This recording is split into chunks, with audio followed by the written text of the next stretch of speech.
Hello সবাইকে, welcome back to my mini blog. তো আজকে দিনটা ছিল আমার মেয়ের জন্য সত্যনারায়ণ পুজো দেওয়া। তো সকালের আকাশটা দেখো একদম কিন্তু পরিষ্কার। আর আজকের দিনটা খুব বিজি শিডিউল। সকালে ঘুম থেকে উঠে গিয়ে তারপর স্নান করে পরে নিলাম আলতা, যেহেতু আমাকে আর আমার মেয়েকে পুজোয় বসতে হবে সেহেতু আলতা পরাটা ম্যান্ডেটরি। তারপর এখানে দেখো মা গোছাচ্ছে, আর নারায়ণ শিলাটা আমাদের বাড়িতেই আছে, তো বাড়ির নারায়ণ শিলা ওটা।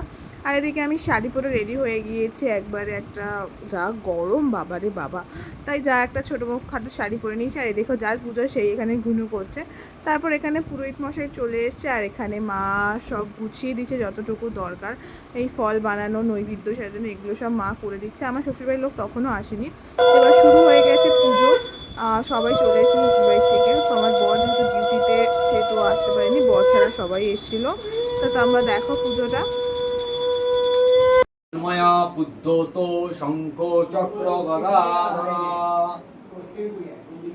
ওম এতগন্ধ পুষ্পে ওম। বসেছিলাম মেয়েকে নিয়ে পুজোয়, বাট ক্লিপ নেওয়া হয়নি। তারপর এখানে খিচুড়ি পায়েস খেয়ে নিলাম সবাই মিলে একদম জমিয়ে। আমি মেয়েকে নিয়ে যে পুজো বসেছিলাম সেই ক্লিপটা নেওয়া হয়নি। তো কেমন লাগলো ছোট্টর মধ্যে ব্লগটা জানিও। আর এটা হচ্ছে মেয়ের 1 মাস হওয়ার জন্য পুজো দেওয়ার ওই পুজোটাই।